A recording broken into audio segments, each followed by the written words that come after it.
There we go. I think it's working. So I'm talking about. Don't tell the people at White Claw that I cheated on them, but it was truly pineapple, so I had to find out. It's pretty damn good. Truly, I needed to know. So, that's what's up. That is indeed what's up, man. How you doing, brother? I'm pretty good. I'm Jared, by the way. I was just going to say, what I should have said was tell the good people who you are, my man. That's what's Jared. up? Jared, I'm Josh. I'm good too, brother, man. I'm not cheating tonight. I'm back with the old Rex cab. I branch out a little bit. Sometimes I'll do Merlot, and they've got the blended one, the free range red. Mm-hmm. I have news for you. If you like red wine that's got a little bit of a, I don't want to say cayenne, but pepper, it's pretty damn good. That stuff is all right. Something about a summer red. It's good. I want it year round, but when you put summer in the name, like, I might as well have it. Should get two. Two time. Don't see it, man. You do Booker T drinking that wine. Mm-hmm. I'd love to have a Booker T vineyard. That'd be awesome. Oh yeah, the Spinny Rudy Chardonnay. Oh man, that would be awesome, man. Chardonnay. Cool. Getting a little update on the phone, and the funny thing, when the little iPhone pops up and it wants to update something, and it gives you the polite "not now," but in my head I'm always doing the Chris Farley from Tommy Boy. Every time I pass on an update, I cannot not do exactly what you just said, man. Every time. Let me go to the bathroom, Daddy. Not now, damn it. That is going to be funny. That's literally going to be funny. That's what that's all about when I'm doing there. That's going to be funny the rest of our lives, man. Man, that's what's up. I mean, since we last talked, we lost somebody that was pretty big to me. And I didn't realize how big he was, but Joel Shumacher passed away. Yeah, man. And I'm sure there's a lot of Batman fans will just be like, good, but man, I don't feel that way about his career because man, that dude did some good ass stuff. It's because they didn't grow up sneaking into the theater as a 9-year-old to watch Flatliners. Because I had the biggest crush in the world on Julia Roberts when I was a kid. I just loved her. Oh yeah. And I wanted to see Flatliners. Mm-hmm. And Flatliners is far from a great movie, but as far as an atmosphere movie and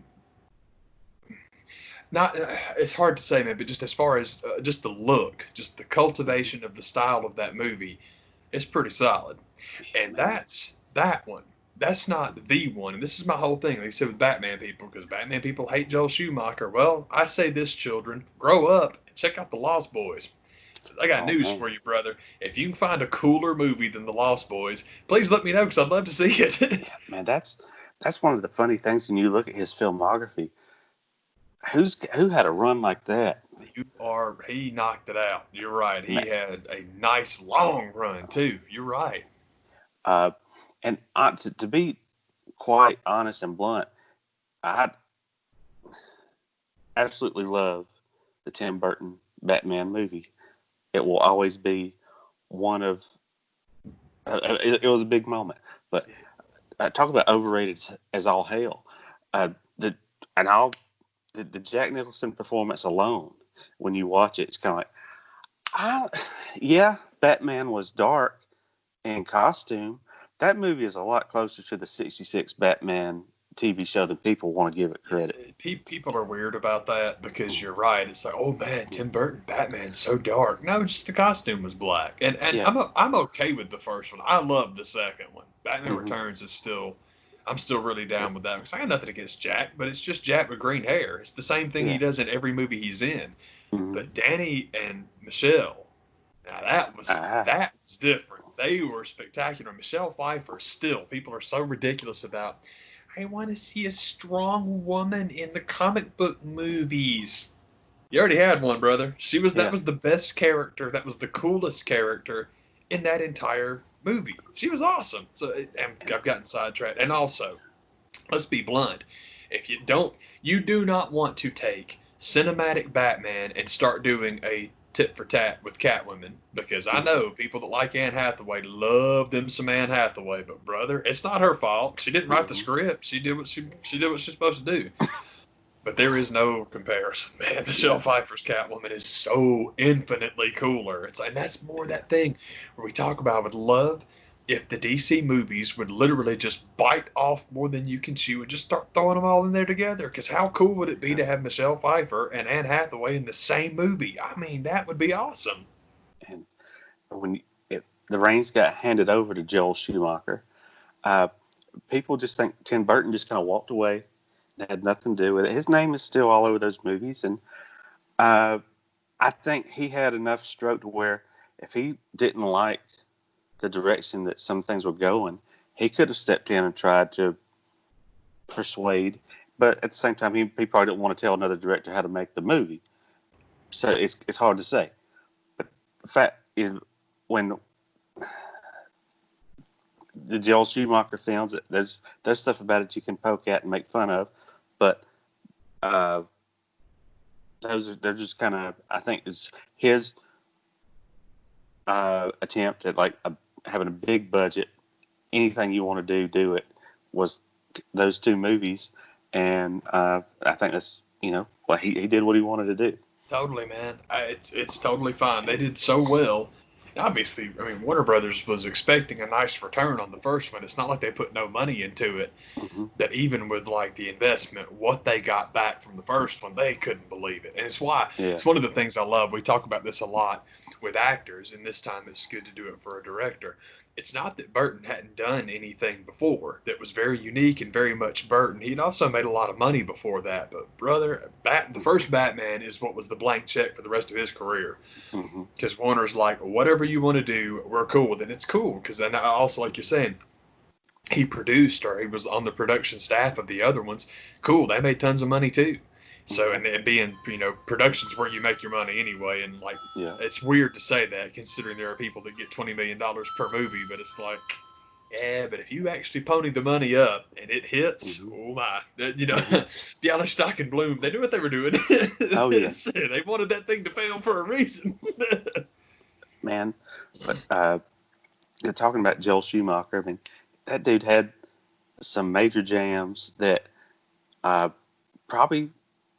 Everybody talks about those TV shows. Well, you couldn't make that today. And he made some movies that today would probably be like, it would be tough. I think people have been trying to remake Fallen Down since it came out, but that was one that was kind of like, whoa. And I saw it years after it was popular and had came out, but it was one of those that will rock you up, and I dug that one a lot. And then apparently Jim Carrey liked working with him because he directed that movie, The Number 23, several years ago. That I just really enjoyed that movie a hell of a lot and dug it. And it's another. You can see the Joel Schumacher in it. Is kind of and I mean that in a nice way. In the good way. Oh yeah, man. Just because it's kind of. It's kind of funky, but it's still fun to watch. Yeah, man. And same way, like you're talking about with Flatliners, it's one of those. For some reason, I always tried to make that a Stephen King story, but it wasn't. And I want to say they tried to do like a remake of it. And it's like, it's not the same. Yeah, there was another one they tried to do, but it's like, I'm with you. Julie is the reason I wanted to see it the first time because I just thought she was great. Kiefer's fantastic. It's neat there too. The Kiefer Sutherland Joel Schumacher double feature is really good. That's another good one. But Kevin Bacon was good in that because Kev's pretty underrated. He's pretty good in a lot of things. But my main takeaway from Flatliners was Oliver Platt. I'd never seen him before, and I'm like, wow, I like this guy. And then Jimmy of course, King. Years later, he would go on to reach the pinnacle of his cinematic career with Jimmy the King. I know we've talked about it before. If you've never heard us discuss that movie before, understand this is not irony or cuteness or no. We both. I enjoy the movie. The movie's fine, and I enjoy it because it's a neat nostalgic thing for people that grew up during the Attitude Era. But Oliver Platt is incredible in that movie. because it's nothing. That could have been the most throwaway, ridiculous, useless character ever, but that guy committed to it. It's oh, for Pete's sake, it's Abraham Parnassus in a movie, because that could have been nothing. That could have been junk, but it's Adam Driver, and how unbelievably committed he is to it is so good and so hilarious and so impressive. Jimmy King's the same thing. Part of some of the funniest stuff you'll see is when an actor takes something like that and plays it as serious as a heart attack. Absolutely. Straight as an arrow. If you can do it, that is absolutely fantastic. I just think that's such an interesting ability. That you can do it is cool. Knowing when you should do it, I'm like, oh, God, that's so impressive. I think that part of that is kind of why when it comes to the Stooges, I was always kind of gravitated more to like a Moe. I think, and I'm totally stealing this theory from Jay North, but he's passed away now, so now I can. It's mine. You know what? Maybe it wasn't Jay North. Maybe it was David Steinberg, but I think he might be passed away too. But regardless, he had the theory that everybody in life is either a Moe, Larry, or a Curly. Kind of like what your personality trait is. And I guess I was always kind of towards a Moe, just because even though, he was, I guess being the leader of the idiots isn't so much of a compliment. Man. But if there was one in the group that was the straight-laced one, I guess that's what he was trying to be. But I think that's kind of what I'm trying to get at. I think he was the one that was like, well, we're going to show up, we're going to be serious, and we're going to do this. And to me, I liked. I get Abbott and Costello confused, and when it's Laurel and Hardy, the either the tall, skinny one or the fat one in those two groups was the serious one and playing it like Shakespeare. Oh yeah, that's where Fred and Barney got it from, man. Yeah. It's not that Barney was in great shape, but he was smaller than Fred. I do love that stuff, man. I don't know. I've gotten sidetracked, but I'm totally with you. Like if you've got like a comedy and you can just play it like dude, another perfect example. Not always, because he gets busted up sometimes too. But man, you watch the outtakes with Danny McBride and Craig Robinson and freaking Ashley Schaefer, man, and Will is just in there. And every now and again he gets cracked up too. But man, I felt bad for Craig Robinson. I'm like, that had to hurt him trying to suppress some of that laughing, because it's like, oh my God, it's just so good. Like even Danny's on it, man. That one scene before they even get going, Craig is laughing. He's like, don't you laugh at that, don't you do it, because he's still getting going too. But they ain't even started yet, and Craig's like, I feel bad for him, man. You let him watch. My wife Beverly. Dinner plans. That's I don't know if I made my point in the slightest, but that's what I was trying to say. It's cool, man. I give you an example in wrestling of what we're talking about. Because I understand that comedy in wrestling, a lot of people don't care for it, and a lot of people, I think, don't like it because I guess it depends on what you mean by comedy in wrestling, because there's a lot of it that's just stupid. But then there are certain things that are hilarious. Like the comedy that I like is I love heels begging off or exaggerated, not selling. Oh, no. It's not like selling. I shouldn't say that, because I love what Shawn Michaels did to Hulk Hogan. But it's not because it's entertaining. It's because Hulk deserves it. Hulk was a dick and went in and did his little creative control thing, and Shawn Michaels said, I have more clout than you.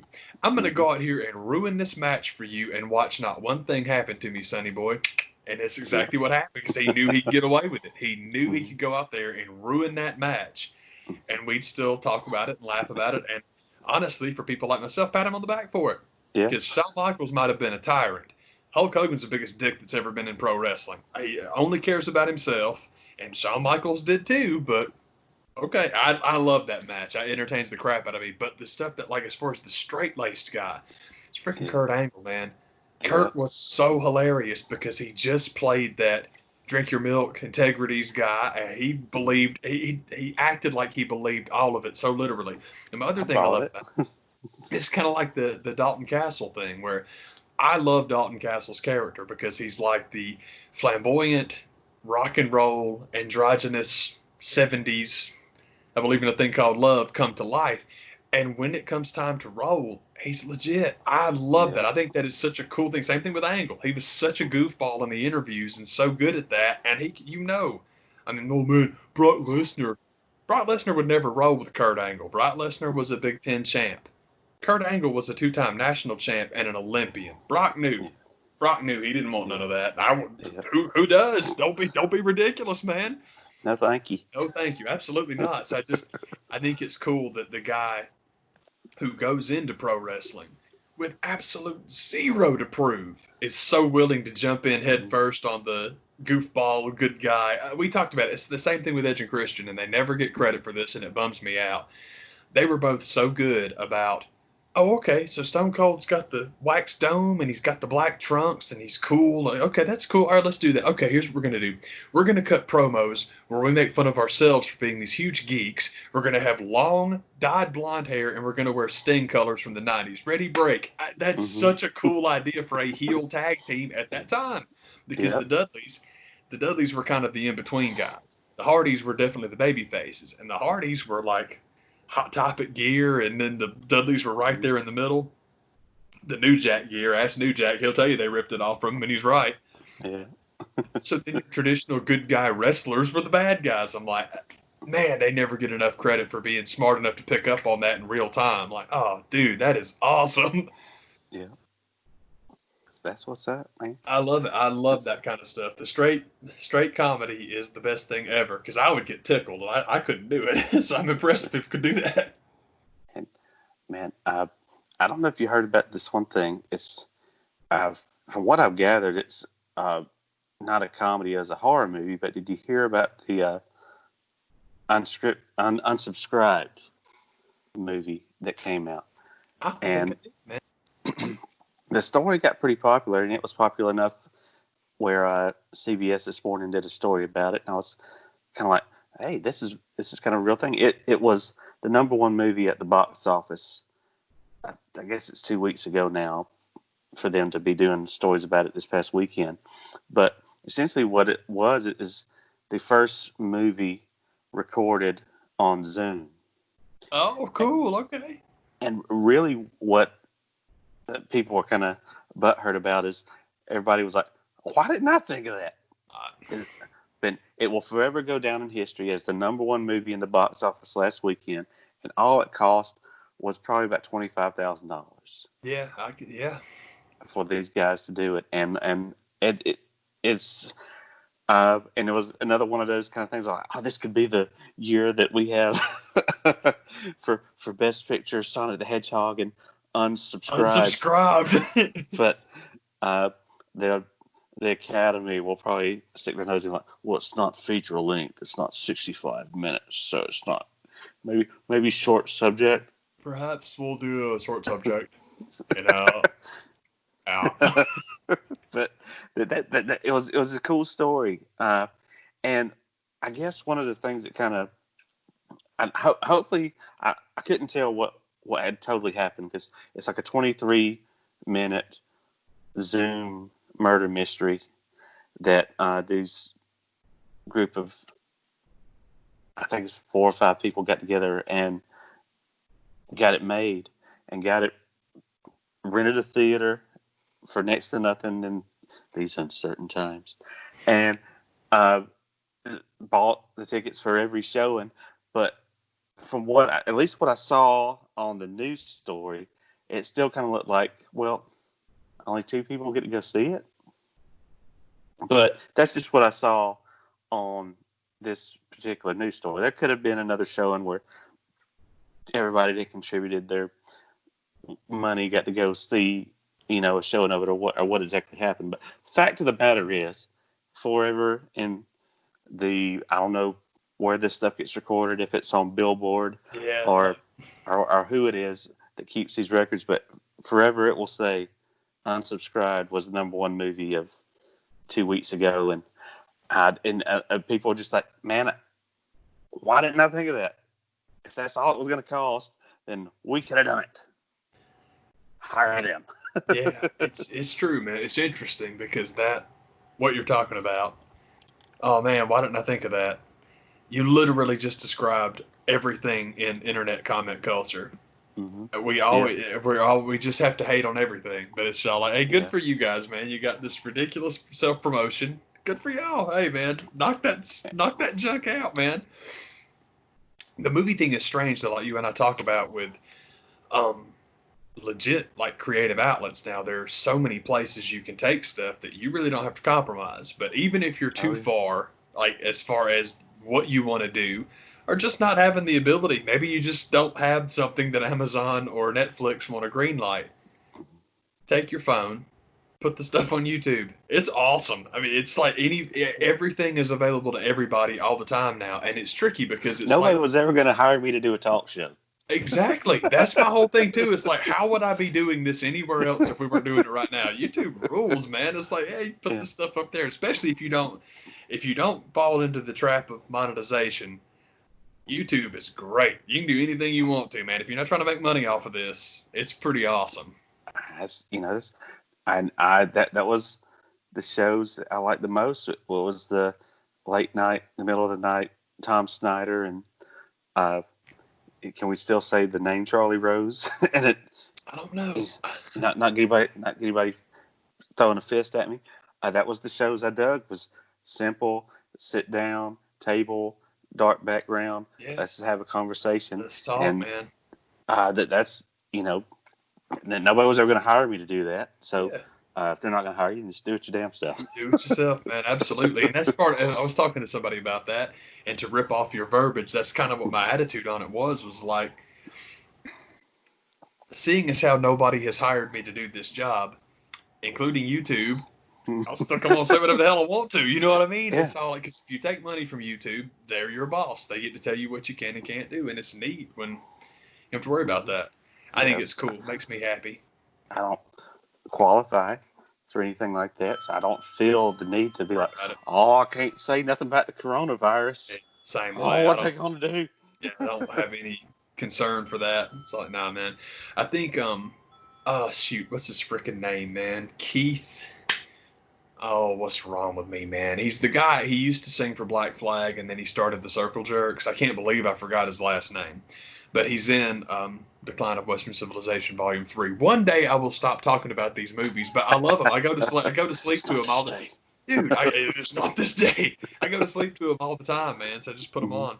But he was on talking about that, and I'm pretty sure it's Penelope that's behind the camera doing the interviewing, and she's like, "Man, does it ever bum you out that you never became a big rich rock star?" And he's like, "Never wanted to be a big rock star," Yeah. and I believe him because Yeah. again, dude, if you are doing punk rock in the late '70s and early '80s, that's just something cool to do. You know what I Yeah. mean? It's like once you start getting the money for it, then it's not really your thing anymore. Then it's your job, and that's the reason people burn out and break up and hate that stuff and want to do solo projects. Mm-hmm. Dude, it's true. It's like, man, good for you, Keith. I'm Yeah. glad you're happy, man. Heck yeah. Yeah, that's a That's good movie. The third one took a lot of crap, but it's sad because I probably have mentioned this on here. I'm sorry to talk about the same thing, but the thing about the third one is it really is more about the kids in the scene than it is about the bands in the scene. And a lot of those kids in that movie are really, really likable. A lot of them, it's not even that you necessarily feel bad for them. I mean, sometimes you do because some of the stories are insane. And there are a couple of them that when you find out the rest of the story, you really do feel bad for them. And I'm like, oh yeah. my God. But there's the one kid who, ah, shoot, I can't remember anybody's name, man. Oh, the first kid in the movie, his name is Wymie. If you would like street names, and he's cool. I like that kid. He's quite likable. There's another kid named Squid. That's a big part of the story, and then Squid and his girlfriend. I want to say it's Bubbles. I might be wrong about that, but they're a huge part of the story, particularly if you read the very beginning of it and then wait around to the end. Mm-hmm. It's a big. It's interesting. It's cool. Like research it afterwards because you find out more information, and it's got a not for Squid, but it's got a bit of a Yeah. happier ending for her. But anyway, sorry to get sidetracked, but there's this one kid in there, man. His name is Steve. I can't remember what his street name is, but I say this because you'll know him when you see him. Kind of gaunt looking, big round eyes, man, kind of bright, nice kid, man. Got his hair all nice and blown out, and he's cool. He's a nice kid, and he's in the interview segments in the beginning. Then later on, she goes to one of the houses that people are living in, and this guy shows up. And honestly, the kid looks about 10 years older. Still look, he's cool. His hair's growing out, and he's got his little mustache. He's all good. It's cool. And it's like, oh yeah, that's Steve. And it's like, that is the same kid from the beginning. And then 2 scenes later, they're going and cleaning out his squat that caught on fire, and he died in it.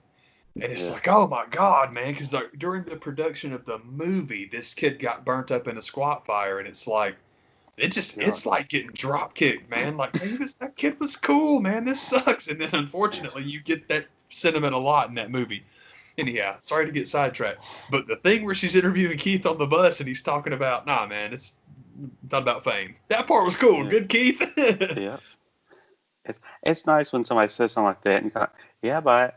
Oh, yeah. I buy that mouse. It's like, dude, I understand exactly where you're coming from, man, because if no one pays you to do it, no one gets to tell you how to do it. And that's a pretty good thing, too, man. Yep. That's where I'm at.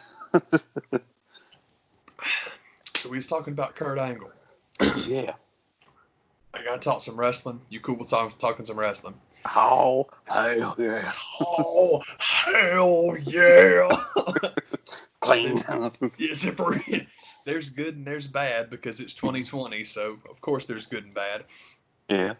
I'm not going to start with the bad. If we get to it, whatever. I just want to talk about the thing that happened this week that I loved and that I'm so excited about. It's broken record stuff. The man's had to listen to this longer than y'all have, but thank you for watching anyway. Freaking FTR and SCU, man. They burnt that sucker down. I loved it. I had a feeling, you pretty much expect to love it because it's Kazarian and Chris Daniels against the Revival. I loved it, dude. It was so good. It's one of those kind of matches when you hear it coming up on the card, you're like, they're giving this away for free? Not making us pay. Yeah, they're doing that a lot, and I'm happy they're doing that a lot. But yeah, that was the whole thing, because it was like, when it came up, like at the beginning of the show, I'm like, how the hell did I not know about this? And then they were explaining they had like, what the heck's her name? It's not Penelope Ford. I'm sorry, I try to make all of them Penelope Ford. Yeah. Dadgummit, the bunny. I can't remember her name, but the girl that used to be Butcher and Blade and Bunny had her little sign at ringside that said, I miss my QT. And it turned out that QT Marshall, I don't know if he got diagnosed with COVID or if he had just come into contact with somebody. It's the same difference. Yeah. But he couldn't be at the show. Yeah. So, because it was going to be him and Dustin against FTR. And it's FTR. I was excited about that. And also, Dustin Rhodes, in my opinion, in a lot of ways. I know I take shots at this guy all the time. And here's this week's. What WWE tries to tell you Randy Orton is, Dustin Rhodes actually is. They didn't call that kid natural for nothing, and it wasn't just his last name. That guy is just fantastic. And for some reason, he has redwined the hell out of all of us, and he's better now than he's ever been. But we talked about that. I remember both of us were like, Goldust was cool. Goldust was cool.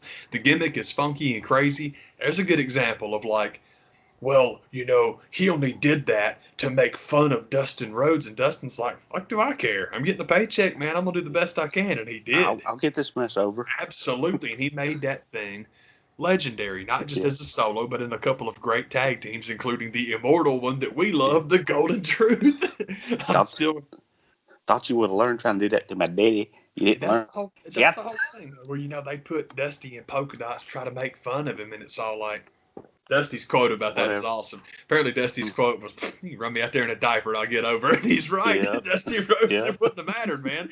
It's the same thing. Golden Truth was my jam. Oh, anything that R-Truth does, I'm kind of like, even that's the only redeeming thing about the 24/7 titles. Like as R-Truth had it. Exactly. R-Truth gets more TV time. I completely agree. I love that guy. Yeah. And it's weird. The first time I saw him was the NWA champion Ron Killings, and it was like, that was a serious character, and he was great. I mean, in ring, he's always been good, man. But I love what they got him doing now, because he seems like he's having a good time. He gets a nice big paycheck for it, and every time he pops up and does anything, it's like, go on, dude, good for you, man. But I'm with you. Golden Truth was fantastic. I loved it. Obviously, I'm a sucker because I love tag teams. Got 2 guys that I wanted to see on my TV. It worked out great, man. On the subject of tag teams working out, man, it's just, and this conversation with somebody in a comment section about, well, I don't know where all this talk about AEW having the best tag division is coming from. I'm like, who the hell is in competition with them? Who is even trying to have a tag division like that? It's not that WWE doesn't have good tag teams. They just don't do anything with them. So by default, if you're using your tag division, it's probably better. Mm-hmm. Simple. That one's easy. It was talking about Doc and Carl. Like, well, I think Doc and Carl should go to AEW, and I honestly don't. If they're going to stay domestically, take the Impact contract, because the Impact contract means you can go to New Japan too. Yeah. I totally understand that. And also, end up doing that anyway. I think that's what you should do. Like I said, if AEW is dumb enough to do that exclusive thing, then don't sign with them. Mm-hmm. And also, where you going to fit? A tag division, excuse me, I'm not saying you never sign another tag team, but the pecking order is kind of established right now. It's kind of like, it's not really... They would kind of be right back where they were. I think so too. It's like, nah, man, go somewhere. You go to Impact, you will be running that sucker like that. And I think that it's the same thing with the conversation about Tessa Blanchard being fired by Impact, which I have a weird, I don't want to call it a conspiracy theory because it's not done by design. It's not negative. That's my thing. It's my opinion on it is not negative. The impression that I got is that Impact knew that Tessa's contract, everybody obviously, of course they knew the contract was coming up, but basically I think her contract ran out at the end of June. Mm-hmm. And if we've had an adult conversation and you know she's not coming back, it's the thing that we talk about with the screw job all the time. If you want Brett to go to Atlanta and get his money, why not work it out in a way that's beneficial for everybody? Yeah. And that feels like that's what Impact's done here. Mm-hmm. How are we going to beat the woman in these uncertain times? That's the thing. We're not going to like bury you. And why would we do that anyway? We made you our champ. That's the whole thing. It's like, well, now they got to bring that championship back. And I'm like, oh, you mean like Alberto Del Rio? Impact does this all the time. They're constantly crowning new champions out of controversy. But that's what it's the kiss of death to be the Impact champion. Dude, that felt to me almost Brian like Cage. Dude, seriously, it felt to me almost like a thank you for your service kind of thing. It's all like, if we get rid of you, there will be severance involved. And also, it's Impact Wrestling. We want any headline we can get because we don't get them very often, and this will do it. And if that's what they were going after, it worked and good for all of them. Yeah. But anyway, the point being, I don't necessarily want Doc and Carl to go to AEW because, geez, man, it's already log jammed at the top. It's the exact same thing with Tessa going to WWE. Why the hell would she do that? Why on earth? Why on earth would she do that? Because if you're Doc and Carl and you go to Impact, you are instantly the team. Mm-hmm. Tessa Blanchard goes to AEW, she is instantly the woman. That makes total sense. I think that's what both of them should do. It's just do what's best for you. I think that's what's best for you.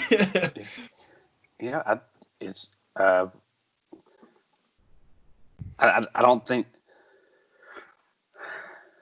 if she were to go to WWE, then as much as I would like that to have her there, I think it would be just like any other call up that they're just not going to do the right thing with it. So go. If you've seen what they've done with anybody, why would you do that? That's where I'm at. I don't know why you would go there to be. God, where would she be? Because the pecking order, it seems to me, is Charlotte. I guess Ronda would still be 1-2 because I don't think she's necessarily. I don't know, man. But Ronda's still way up there. Becky's still way up there. Sasha and Bayley, they're going to keep that going forever. And whether people admit it or not, there's still Alexa in the mix because she's still their favorite.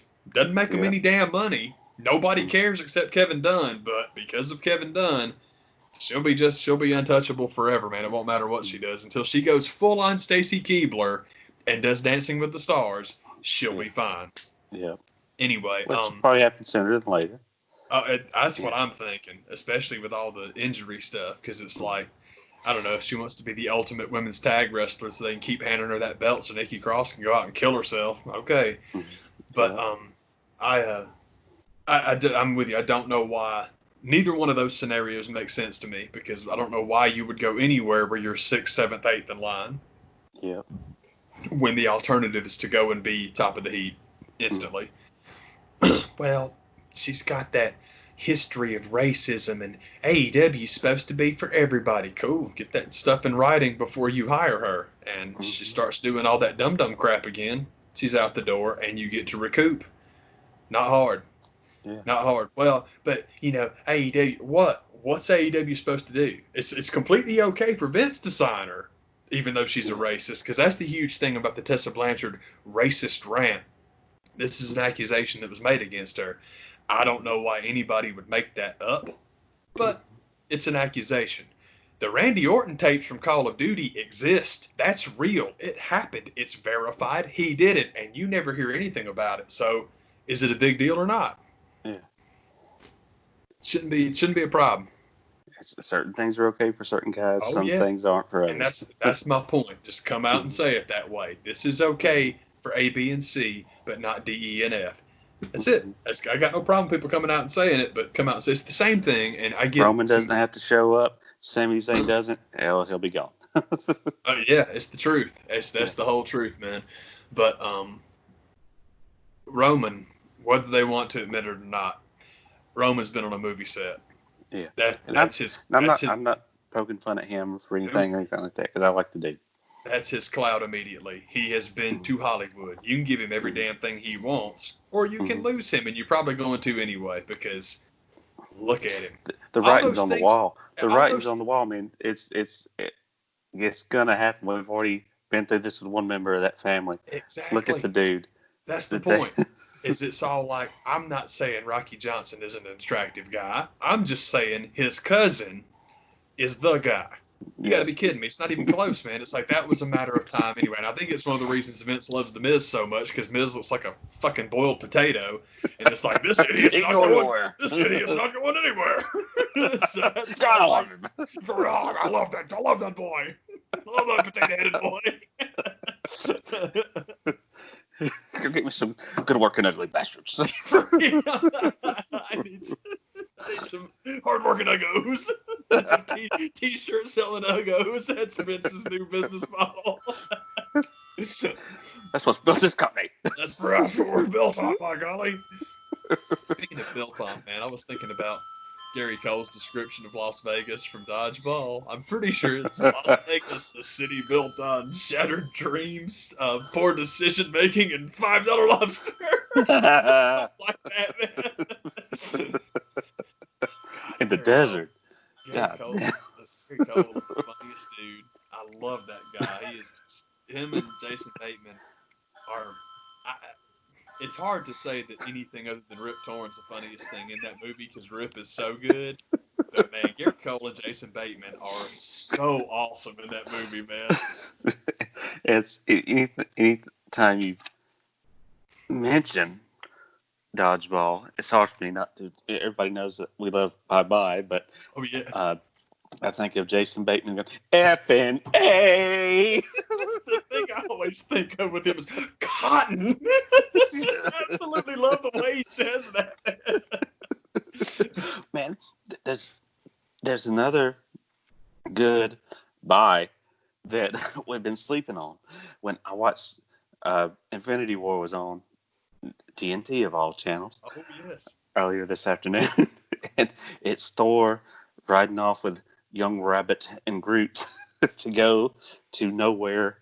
Now, the Guardians are going to nowhere. They're going to meet up with Game of Thrones giant to build the Stormbreaker. But as the pod is going off, there's it's really quick. You kind of miss it. This is Thor's like, good luck to all you morons. Bye. So, the next time you watch that, look out for the good luck morons. Bye. There's another line in there, but before they shoot off, it's bye. Thor in the sweat towel. It's not replacing Rip Torn, but it's up there. It's Jason. It's right there alongside, man. You can do it. I believe in you. Bye-bye. Bye. Bye-bye. Man, you know what just got stuck in my head was Chips Peterson, Abraham Lincoln, and the alligator waving goodbye to Happy Gilmore. I don't know why I threw Abe Lincoln in there. It's so awesome. Lincoln reminds me, and I promise we can get back to wrestling in a moment if there's more things to discuss in wrestling, but Abraham Lincoln reminded me. I haven't seen it yet.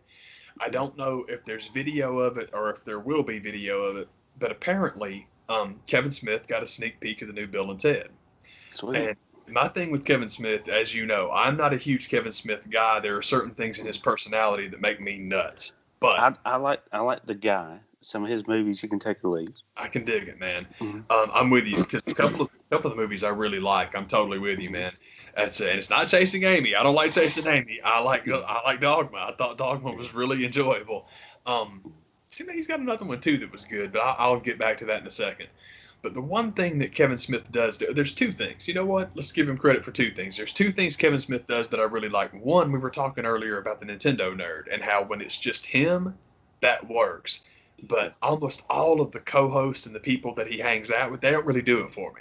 Yeah. Kev, on the other hand, when he does his shows, most of his co-hosts I think are cool. I really like the people he does his work with. So it's like, okay, good. Go on, y'all. That's one good thing. My other thing, and this is like genuinely my favorite thing about Kevin Smith, man, is I love when that guy reviews movies for a lot of reasons, but the main one being that if something like moves him emotionally, by God, he will let you know. And that is so cool, man. I love that. Like his assessment of Dark Knight Rises, I love, because Dark Knight Rises was my favorite of those movies by a long He went deep. He went deep in that. He did. He was so stuff that I didn't even realize was happening. He was what's so that they're doing? It was so cool because he was so into it because that's his character, man, and it's so freaking neat that he got that much out of it. And I like that. I think that's real cool. I like when a movie like moves me to be emotional. I love that. So it's cool when it does to other people too. And apparently, Bill and Ted, whatever, Face the Music, is one that really did it for him.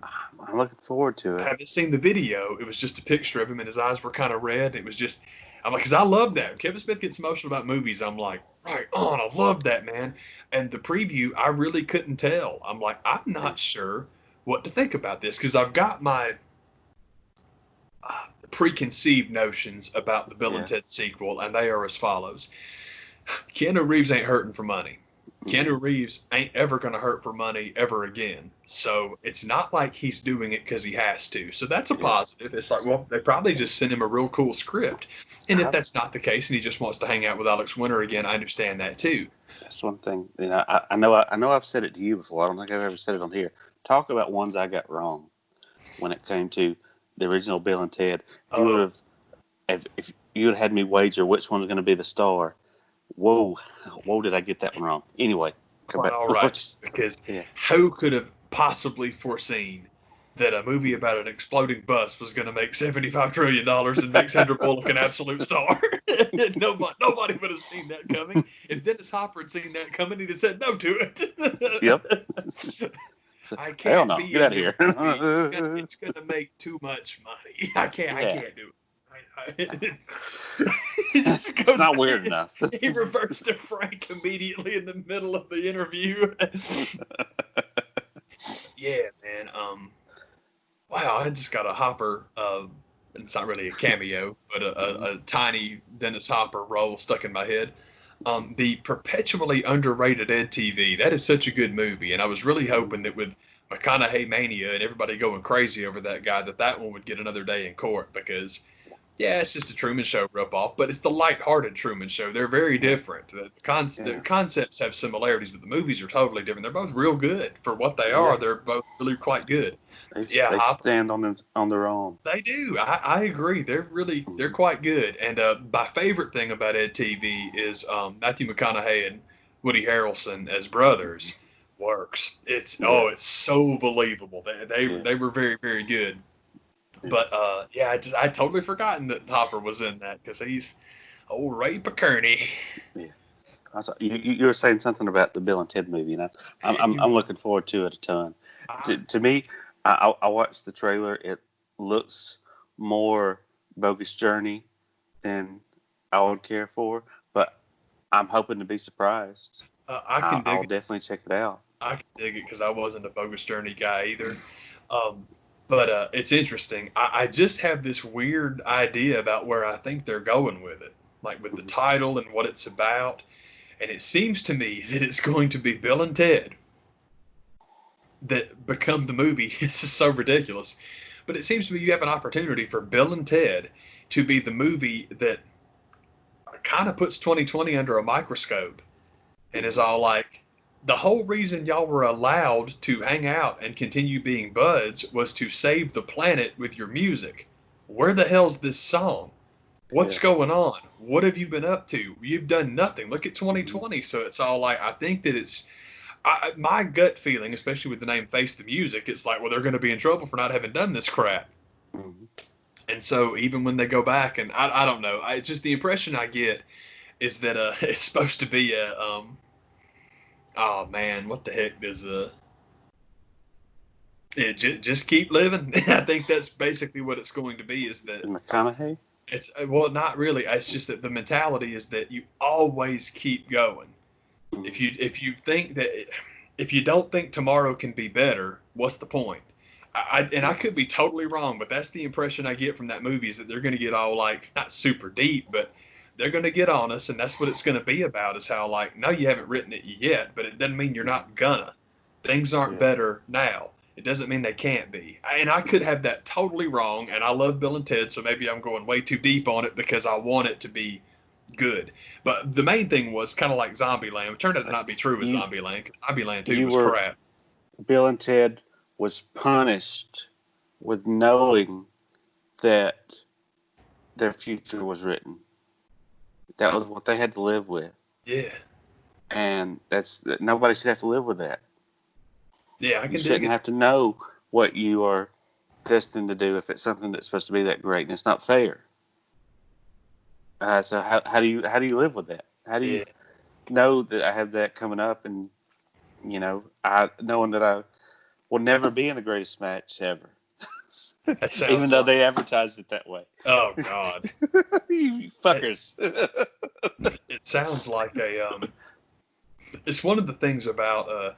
And here's another subject near and dear to my heart, is Carol Danvers, but comic book Carol. It's not that I didn't like that movie. It wasn't that. And I have buds that their problem with Captain Marvel was who played her. I have no problem with Brie Larson at all. She doesn't bother me a bit. I love everything she's done. Brie Larson doesn't bother me a bit. That wasn't my problem with the Captain Marvel movie. My problem with the Captain Marvel movie is that really what I like about her in the book, you can't do it in the movie. You cannot do that character in the movie. So it just has to become, Carol Danvers basically became, for all the people that hate Superman, because, everything's just so easy. Boy, they all seem to like that movie an awful lot. And it's like, well, for the MCU, that's what she is. Because in the comic books, that's what she is. I mean, she's basically this living star, unimaginable power. There's nothing you can't do. The thing with Carol Danvers, the person, it's kind of like, it's like if you decided to make Michael Jordan God. Sounds weird, but Carol Danvers is so competitive and so driven to improve, get better, do more. Bad news for Isaiah Thomas. Dude, I'm sorry. It's the truth. She takes everything personally. Mm-hmm. Keep going, keep pushing, be better. I don't care what you did today. You have to go tomorrow and be better than you were today. Hell with everybody else. I'm already better than all them. Now I got to be better than me. Mm-hmm. And then you wake up one day and you're God. Then you have to live with that. Mm-hmm. It's solid. There is no more improvement. There is nowhere to go. It's like, no, it's a weird story, but boy, that's the thing about Mosaics Avengers, man. Kurt wrote those books like a freaking adult, man. They were so good. Oh my God, late '90s Avengers, man. When they started over at one, Kurt Busiek, George Perez. If you haven't read those, man, read some of the best comic books of all time. That's in there, and it doesn't take very long to get to Ultron Unlimited, which is one of the best single arcs in Avengers Marvel history, really. But Avengers oh my God, Ultron Unlimited is amazing. Ultron Unlimited is why everybody hated the second Avengers movie so much, but again, it's different. Ultron has to change. It's the same thing that we were saying about Carol. You can't have comic book Carol in the movie. And unfortunately, that's the one that you change for the movies that it hurts it. Mm-hmm. Changing Hawkeye was totally fine because you don't want Clint from the books, because all of the nippy chippy stuff between Tony and Steve, that's Clint and Steve for 50 years. Can't do that. Iron Man's a bigger character, so much better idea to make that, to go the Civil War route and have it be those guys who are kind of frictiony. That makes way more sense, and I thought what they did with Hawkeye was just fine. That was a good decision.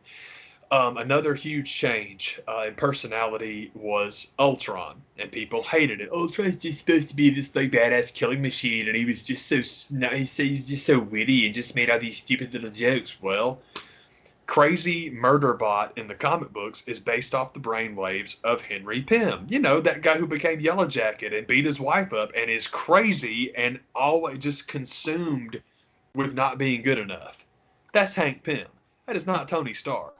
If you're going to base something off of Tony Stark's brainwaves, I'll bet he'll have a one-liner or two. It never bothered me a bit what they did with Ultron in the movies. I thought it was very smart because of who he was supposed to be. You can't make him like he is in the book because the origin's different.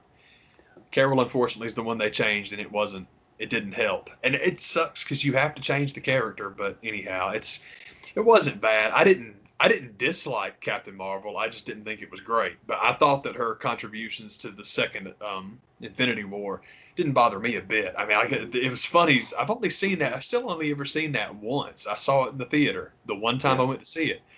But it was hilarious because every time she shows up in that movie, you can feel the sphincters clenching. Everybody's like, they're just waiting. They're waiting, and it's like it's a moment. It's like Tony is going to get the last word. Relax. Don't worry. She's not going to come in and save the day like you all think she is.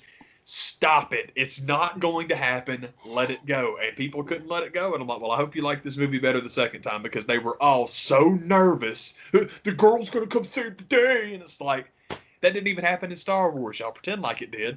That didn't even happen in Star Wars. It didn't happen with Captain Marvel. It didn't happen. Stop it. Well, she got in. She was like beating Thanos up by herself. No, she hit Thanos 3 times and then he did that and she went flying off the screen and she was gone. No. The one that kicked Thanos' ass by herself is Wanda. Wanda's the one that had him calling in the freaking the bomb squad. Mm-hmm. It's coming, man. I'm telling you. Yeah. And it's weird because I'm so excited about WandaVision, but that's the only one I'm excited about. But I'm just hoping that they will do that whole series of all these weird little dream sequences. And when it gets to the end, it's Wanda having lost her ever-loving mind because of grief. And boy, once she kicks out at 2, I'm hoping she'll kick out at 2 and be the new big bad. That's what I'm hoping they're going to do. I would love to see that because I love me some Wanda Maximoff. Steve has always been my favorite of the Avengers as far as the girl Avengers go. Man, I love me some Wanda. She is so awesome. And then movie Wanda, I thought what they did with her, I mean, because again, man, you got to divvy up screen time. I know it's not like she can be the number one thing. But with the TV show, she gets to be that. So I can't wait. God, I'm so excited about that. I don't know what they're waiting on with that thing, man. Well, I don't think they've even started making it yet. I don't think they're even shooting them until 2022. So it's like it's way down the line. I thought that crap was like supposed to be like coming out. I don't know. Maybe I'm just thinking of Black Widow. I think so. As far as I know, WandaVision maybe it was like air date 2022, but it seems like it's Halloween 2022 or something like that. So I don't even think they've started on that one. So it's like, okay, guys, whatever. But at the same time, there's previews for it. So I'm like, well, you had to shout something. there's something in the can somewhere. Yeah, for real. It's like, man, how much post-production do you have on this thing? And then, you know what? That could be right because 3 years of post-production for, I believe most of the movies take at least 2 years, and that's 2 hours. So, okay, man, if you've got 6-hour-long shows, all right, 3 years for post-production on 6 hours, maybe that is what they're doing. That'd be great. Oh, God, that'd be so good. There you have it. Yeah, maybe that's what's going on. Oh, man, I would love that. I can't wait. Still excited about that one, and I hope that Wanda becomes the new bad guy. And it'd be nice if they let Wanda win. That'd be cool. Win and then start the timeline over again. Why not? You can just be just like the comics. Can't have that. Yeah, I would love if they would do House of M. I still think that's my ultimate thing. Is I want them to veer off, have Wanda unmake the world, and then you do House of M. Because let's be blunt, I've said this to people, and some of them, most of my people don't mind this a bit. But I've said this in comment sections before, and people will get mad. Like, but the Avengers has been my favorite comic since I was 4 years old. Let me make this very clear. Avengers is a big deal, and it did great for the movies. Great for the movies. The X-Men are a bigger deal. They always will be. So if you're Marvel, if you're Disney, you want to go in the X-Men direction now. Nothing in the world wrong with that, man. So let's go over here, do our thing. It'll be okay. Well, I won't accept any Wolverine that's not Hugh Jackman. Yep, right up till you get one. Wait and see. Hold off on that. Well, Tony Stark, if it's not Robert Downey Jr., if I'm Wanda Maximoff and I remake the world, guess who's not in it? That's no problem. You can lift that guy right out. It's no problem. Yeah. And you don't need Steve back either, and I hate that because Chris is already talking about, well, maybe I'd reconsider. I'm like, don't reconsider. You got the best ending of anybody in Infinity War. Leave it alone. If you want to come back and do a cameo as Old Man Steve, okay, but don't be talking about sequels for Captain America, more Avengers for Captain America. Nah, man, you had your run. Stop it. And being as big a Cap fan as I am, hey, man, the story's done. Leave it alone. Disney and this company has proved that we don't need you.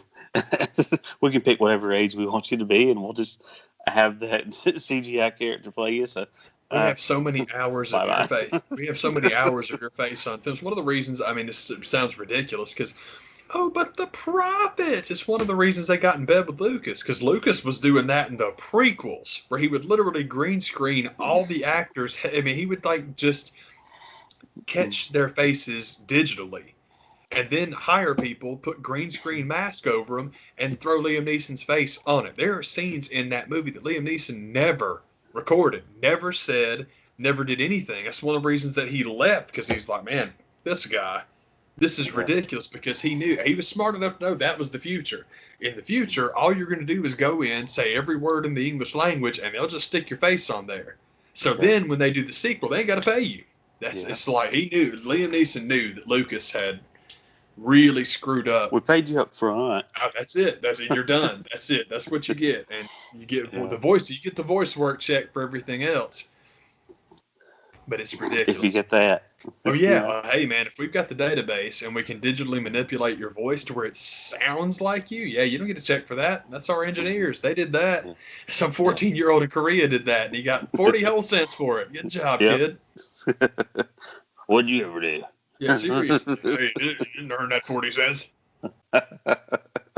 Anyway, man, that junk is silly, but I don't know how in the world I got that far. It was weird too, because I didn't figure we would talk about Marvel stuff today, but that works. It's cool, man. I don't get very up for any of them. I haven't checked in a long time to see like the schedule or what's supposed to be coming or whatever, man. Because I'm just with you. Black Widow was so cool right up until I saw the preview, and I'm like, I don't think I will like that at all, and it bums me out because I would love to. It just looks like another placeholder where nothing's really going to get advanced. It just didn't. I just didn't do it for me at all. I'm like, oh man, this is such a bummer, man. And that's part of it, I think, man, is like, what are we advancing now? You already wrapped the story up, man. What's the point? What's the point? If you go back and do a Black Widow prequel that's her and Hawkeye, everybody in the world, just make a movie called Budapest for God's sake, and give us that mission. That's what all of us want anyway. It's like that. You'd have been okay with that. Damn it. Yeah. Damn it. It makes me mad, man. All with that dude. Can do that, brother. Hold up, brother. Hold on now, brother. That'll work for me, brother. Your Hulkamaniac horses there, brother. Your horses are running wild, brother. That sounds like an Ultimate Warrior preview, man.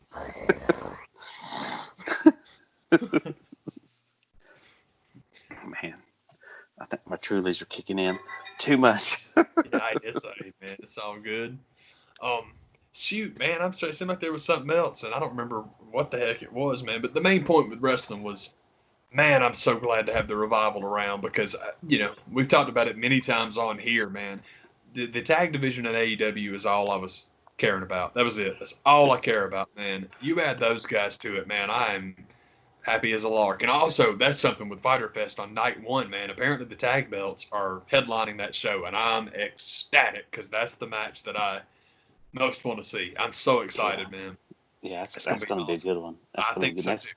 That's like Wednesday night. Yeah. Cool. That's night one, and then a week later. I'm not sure how they're going to do it. I think that my sense of time is all thrown off with the 4th coming up as early as it is, and I don't have the Peachtree to worry about. So I'm kind of like, it still feels like that's like 40 months away, and I'm like, no, that was supposed to have been next weekend, and I'm like, what's going on? I've got this thing to do. What was that? Yeah, man. Oh yes, nothing. For real, man. Oh yeah, that thing was this thing. Sit here. Oh, damn it. Oh God. Man, the one funny thing that I thought was kind of hilarious dealing with the AEW tag division is, as much as I like the Butcher and the Blade as a team, I could not disagree with Cornette and Brian Last this past week being like, when they're not in the ring, what in the hell are they wearing? Yeah, that all white stuff is weird. It's like, what in the world is that bullshit? Yeah, I don't understand the white from head to toe. That's a little weird, man. Like, okay. Yeah. I thought that the whole thing with them stealing the truck, it's silly, but whatever. But I felt bad because it seemed to me, and maybe I'm wrong, but it seemed to me that the Lucha Brothers missed their cue. I think they got to the ring just a little bit too early, and it's all like, no, just stay out of sight for the second shot, and then for the third shot, be there. And it's weird. 8-man tag matches. Like Lucha Brothers at all. 8-man tag matches are weird, but I think it's cool. I think it's a very cool idea to put them all out there. But as far as Corny and Last, that was the one thing I did not understand is melting down over. Here we go. It was fun while it lasted, but they're gonna ruin FTR already. What do you mean by that? What, by having them work with the tag teams and the company they work for? I mean, he really does need to stop that. Well, they got to go in business for themselves and la-di-da. It's like, okay, Mr. Montreal Screwjob, that is not going to happen. Everything's not doom and gloom. What are you talking about? They're going to go in business for themselves. And then what? Get their asses fired immediately?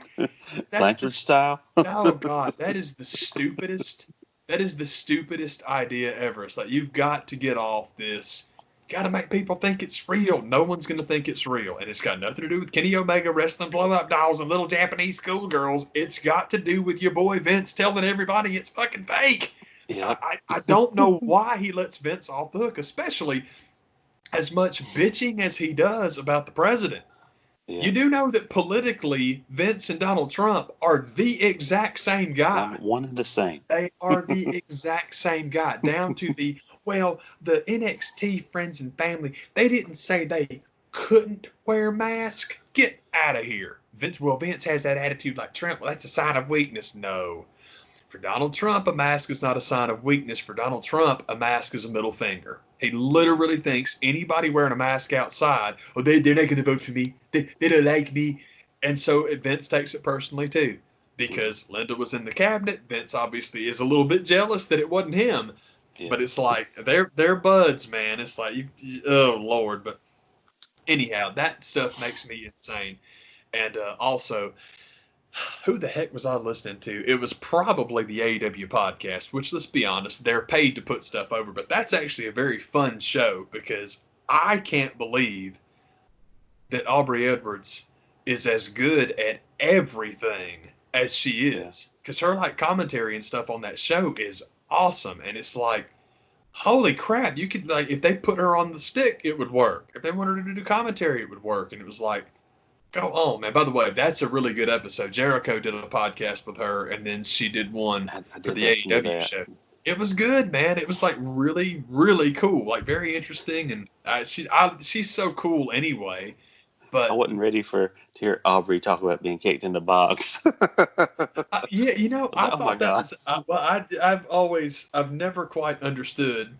I'm not saying that girls necessarily need to invest in cups, but I'm like, brother, if you get kicked in the coccyx, that shit's gonna hurt. I don't care who you are. It's like, dude, come on, man. It's like, so good for her for yes, we're enforcing the low blow rule.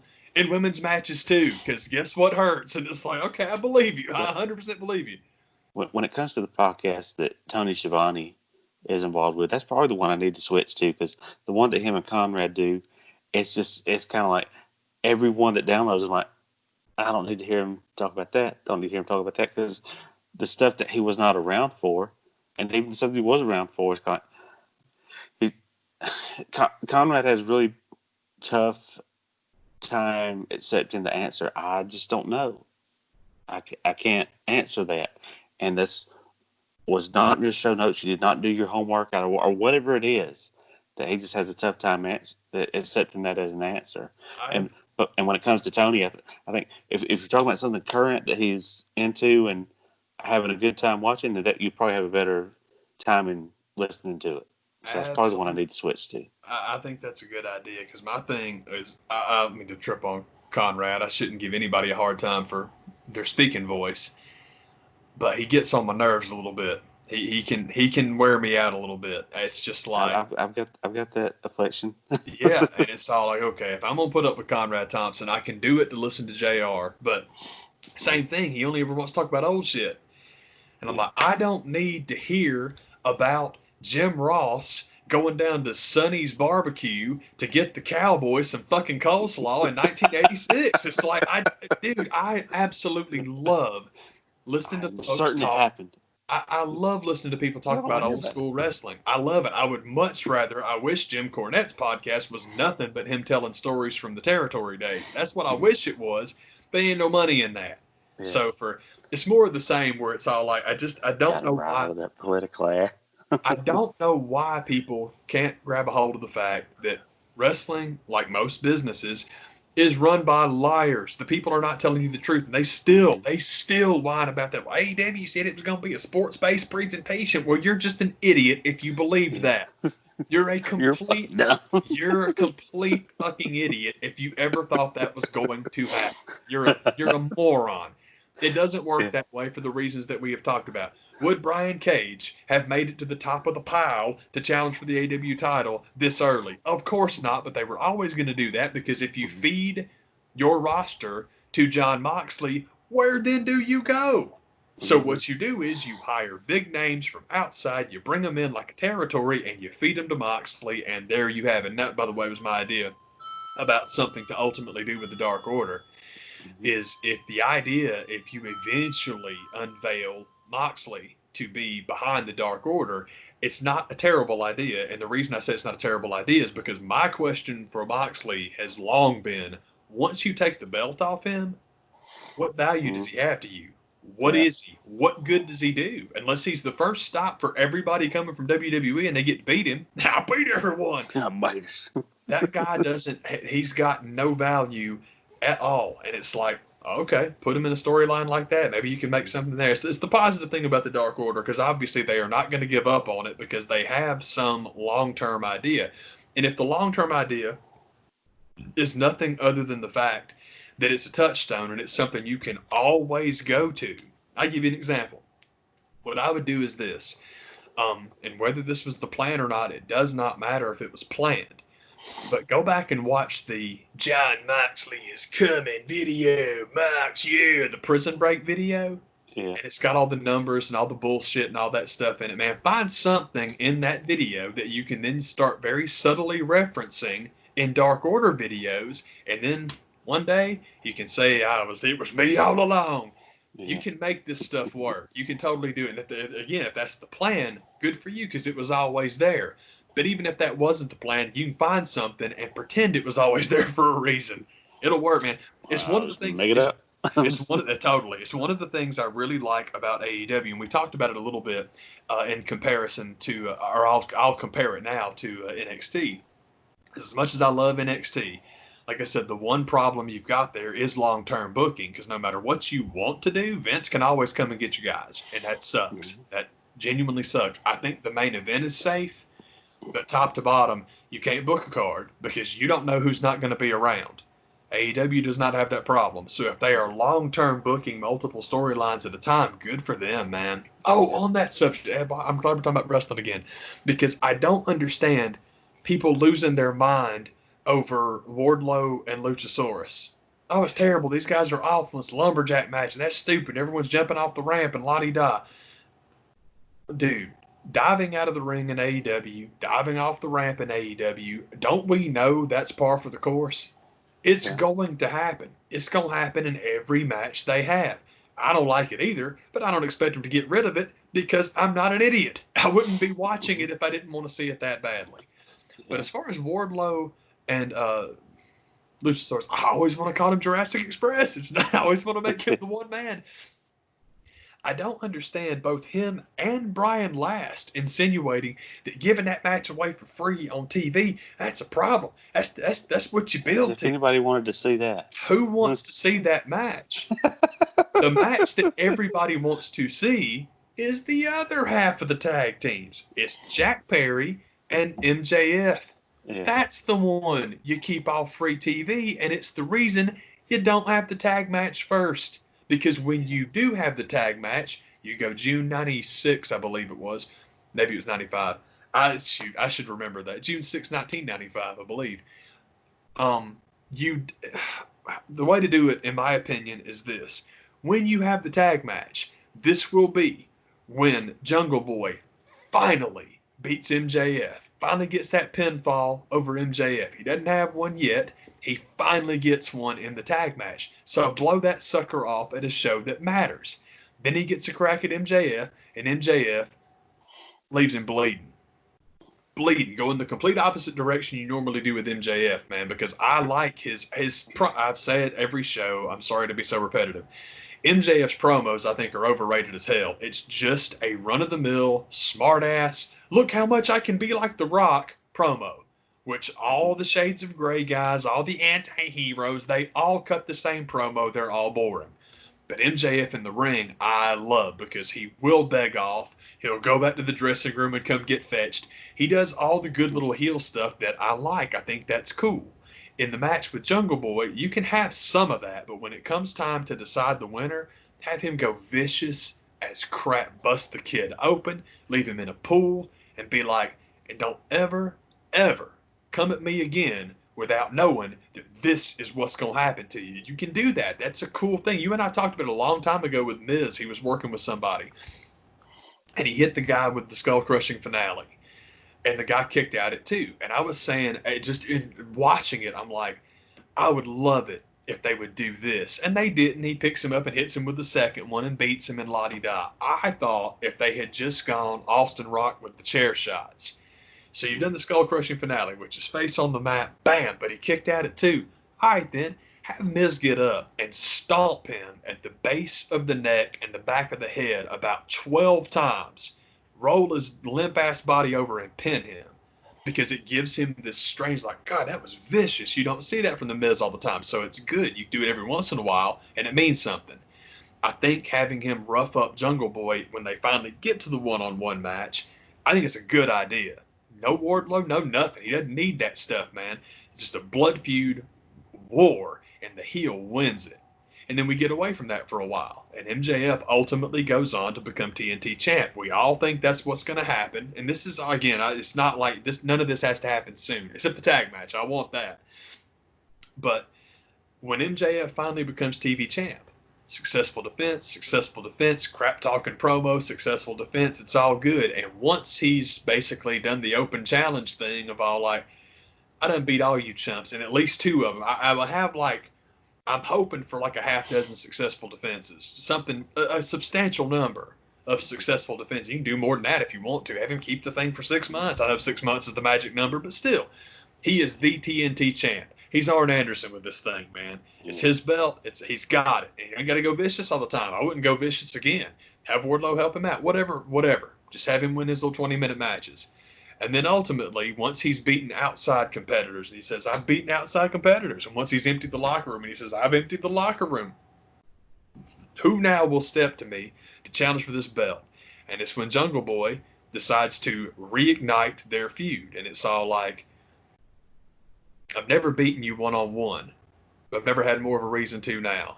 I'm taking your title. This is where we're going. And that ultimately is your payoff. Hopefully a year from now, in what you've done with all of this Jungle Boy versus MJF stuff. Because maybe by that time you want to move MJF up to the world title anyway. But that's a good idea. And honest to God, I would not be surprised at all if that's what they're doing. That's one thing I love about Tony. Tony Khan seems to be a slow burner, man, and people kill him for it now. And it's like even Cornette kills them for this isn't going anywhere. This is stupid. What are they doing? They're shooting. They're getting rid of this and Lottie Don. I'm like, you worked in WWE for too long, man. You don't recognize a slow burn story anymore.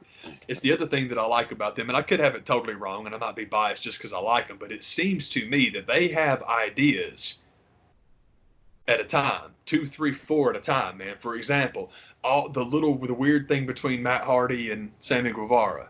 They're not doing anything with that right now. Not right now. Matt Hardy and Private Party. I love this, man, especially if Jeff ever gets out of his damn contract. Can you imagine Private Party versus the Hardys? Who in the world wouldn't want to see that? And again, not right now. Well, wait till Jeff's deal is done, man. Shoot, put some time on that sucker. It's cool. Save Matt some wear and tear. Let him do some managing.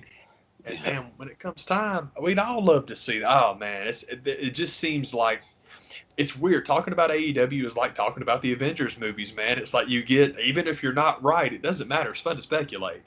Yeah. And also, much like we talked about with AEW, and this definitely was the truth of the Avengers movies, what you talked about them doing was just something you thought would be cool. What they actually gave you.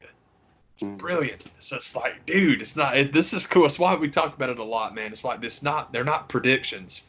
This is just crap I would like to see.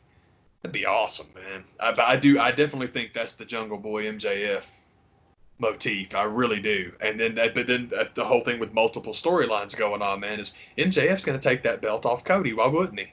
They've got history. They hate each other. It's like, yeah, buddy, that's totally the guy that should take the belt off Cody. Yeah, man. It's gotta go down that way. I totally agree, man. Yeah, man. Yeah. That's what's up. That is totally what's up, and y'all are awesome for watching. Thank you, and I appreciate it, man. Thanks for letting me babble about that junk. Heck yeah, man. Hell yeah. I'll see y'all. Bye. It's not working. It's not working.